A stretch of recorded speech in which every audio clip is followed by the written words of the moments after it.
안녕하십니까. 신인 가네코 빵집 2대1입니다. 요즘 제가 계속 중국 이야기해드리고 있는데 오늘도 중국 이야기해드리겠습니다. 중국이 지금 완전히 스스로 수렁 속으로 기어들어가고 있는 것 같습니다. 제발 그렇게 들어가서 완전히 빠져나오지 못하게 됐으면 좋겠네요.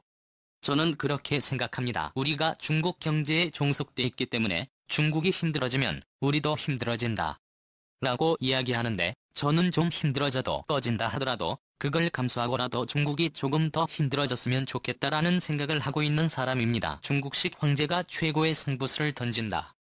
이제 폭망으로 가는 겁니다. 무슨 내용인지 보시겠습니다. 미국의 초강력 제재 존폐 기로에 놓인 화웨이가 대미 결사 항전을 선언했죠. 그러면서 화웨이 사내 게시판에 이 사진과 함께 이 글이 올라와 있습니다. 이 사진 안 보십시오. 전투기가 어제 너덜너덜 가지고 비행을 하고 있는 사진인데, 이게 2차 대전 때는 소련군 전투기인 유신 전투기인데 여기 소련군 쪽은 유대인 조종사예요. 그래서 600여 발의 총탄을 맞고 독일군에게 맞은 거죠. 그리고는 기지로 귀환하고 있는 모습입니다. 정말 악전고투 끝에 어떤 어려움도 극복하고 목표로 향해서 간다라는 그런 상징적인 사진이죠. 그래서 화웨이는 이 회장이 어떤 회사의 위기가 있을 때마다 이 사진을 즐겨 올린다. 자기 딸이 캐나다에서 구속됐을 때도 마찬가지고 지금도 올리고 이렇게 썼답니다. 상처 없이 야성을 기를 수는 없을 터. 자고로 영웅은 고난 속에 태어나는 법이다. 5월 16일 날 화웨이 사내 게시판에 이걸 올렸어요. 난세의 영웅 나온다. 지금 난세니까 우리 영화 해보자 극복하자겠지요. 이 정도로 지금 화웨이의 마음이 지금 이런 상태가 이것입니다. 그런 상태에서 모든 영역에서 동시다발적으로 들어오는 미국의 공세에 지금 만신창이가 되고 있는 중국입니다. 이런 것들은 스스로 자초한 내용이죠. 특히 바이러스 문제, 이런 것들은 은폐를 하면서 그러면서 바이러스 은폐 이것 때문에 전 세계가 지금 중국에게 완전히 공분을 하고 있죠. 그리고 홍콩 대만 위구르 지배, 이런 영토나 분리독립 문제, 이런 문제들이 지금 완전히 미국이 동시다발적으로 때리고 있습니다. 그리고 말씀드린 화웨이로 상징되는 경제 문제 그리고 무역 분쟁, 이런 여러가지 사항들이 시진핑 정부를 어렵게 하고 있는데요. 이런 상황 속에서 이제 중국이 양회, 중국 최대의 정치 행사인 양회를 5월 21일부터 하는데, 그 양회를 앞두고 860조 원대의 양적완화가 있을 것이다라는 그런 기사가 나왔습니다.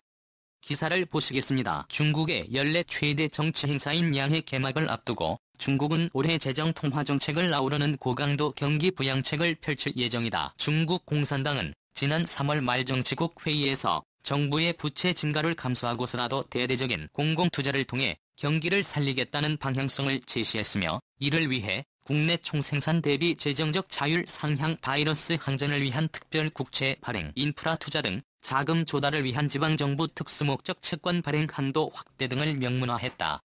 중국은 올해 GDP 대비 적자 비율을 작년 1.8%에서 올해 3.75%까지 높일 것으로 보이며, 지방정부 특수목적 채권 발행 목표는 작년 1조 7,500억 위안에서 크게 늘어난 3조 위안, 중앙정부 특별 부채는 2조 위안대로 국채 발행을 통해 확보하려는 예산은 최소 5조 위안이다. 즉 860조 원이다라는 보도가 나왔습니다.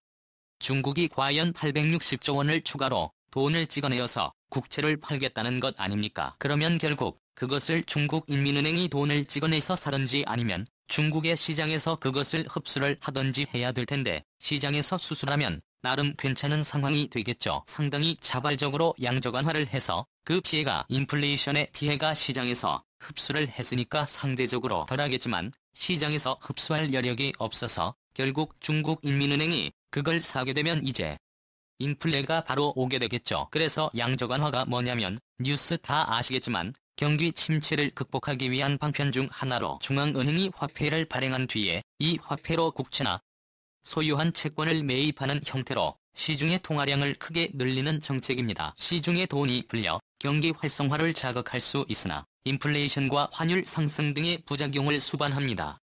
그래서 중앙은행 즉 인민은행이죠. 이것이 돈을 찍어내고 국채나 민간인 시장에는 채권을 사는 거예요.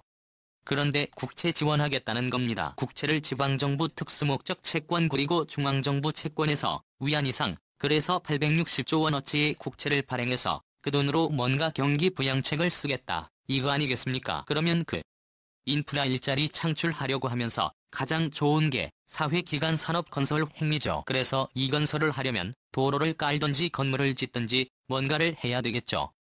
인프라가 다 반미 아닙니까 얘기해야 되는데 시진핑의 경기 부양책에 대한 반발이 경제금융업계에서는 계속 흘러나오고 있습니다. 5월 18일 사우스 차이나 모닝 포스트는 보도를 했는데요.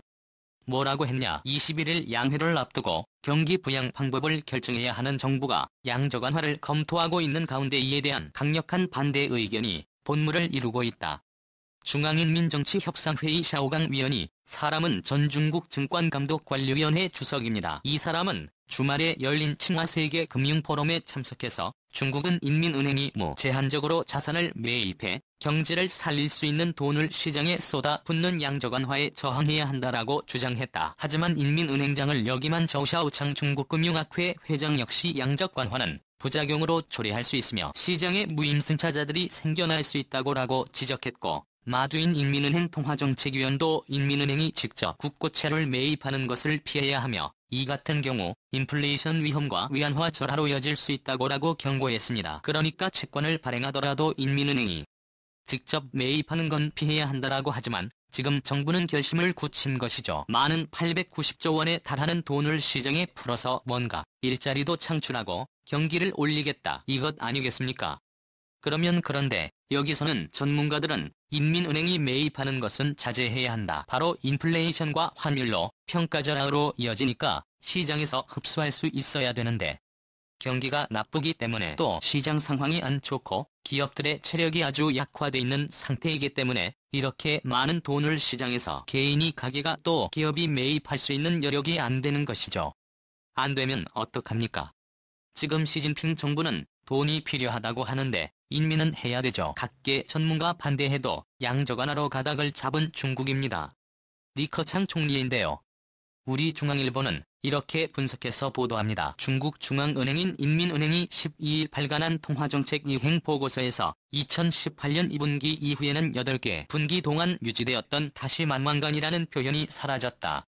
참고로 다시 만난 양적완화를 뜻하는 말이에요. 바이러스 여파로 올 1분기 중국의 국내 총생산 GDP 성장률은 전년 동기 대비 마이너스 68%라는 충격적인 수치를 보였으며 중앙은행인 인민은행으로서는 그 어느 때보다 적극적인 경기 진작 대책을 내놓아야 할 시점이다. 인민은행은 보고서에서 바이러스가 중국 경제에 충격을 전제하면서 유동성을 합리적이고 풍족하게 유지해야 한다. 여신 지원을 늘리며 개혁적인 방법으로 통화정책의 시장 이행이 잘 되도록 해야 한다라는 문구를 사용해서 양적완화를 시작했다는 겁니다. 결국 양적완화한다는 말인데 다시 왕관이라는 표현이 계속 양적완화를 안 해야 된다라고 하는 표현이 지난 분기 그러니까 2년 동안 계속 보고서에서 이렇게 나와 있었는데 이제 그 보고서에서 양적완화 다시 한 양적완화를 하지 말아야 한다라는 말이 사라졌던 말입니다. 정부의 방침. 우리나라도 마찬가지다. 국가 기업들, 공기업들, 정부 기관들 전부 최고 지도자의 방침에 따라 논리 개발하고 홍보하고 하는 거 아니겠습니까? 그래서 그동안 양적완화하면 안 된다 다시 한번 했다가 이제 2년 만에 이거 사라지고 안 하고 있다가 이제는 양적완화를 시사한 겁니다. 그렇게 한번 완충 기간을 주고 이제는 시작한 겁니다. 우리가 아주 상식적으로 알고 있듯이 어쨌든 경제 전문가는 아닙니다마는 그냥 통해서 아주 상식적으로 알고 있는 게 중국은 연성장 8%의 고속 성장을 계속 유지해야만 이계속 선순환 굴러갈 수 있는 경제 구조다, 이렇게 이야기를 들죠. 그래서 육성장만 되어도 중국 큰일 났다, 이런 얘기 많이 들었지 않습니까? 그런데 지난 1분기 때 마이너스 8%로 프랑스 6864도 위험하다고 하는데 마이너스 6.8%로 정말 충격적인 상황이죠. 그러니까 지금 중국은 어마어마한 부채 비율이 있는데 특히 가계부채, 기업부채 엄청나게 했는데 이게 이제 경기가 나빠지니까 상환해야 되는 것입니다. 그리고 상환하려면 돈이 있어야 되는데 돈이 돌아야 되는데 어떡하죠? 어떻게 됩니까? 가게 전부 망하는 겁니다. 경미라는 것입니다. 우리로 치면 위기 극복을 위해서 정부 부채 중국은 괜찮을까라는 것이죠. 우리 코트라가 작년 말에 이렇게 보고서를 내놨는데요.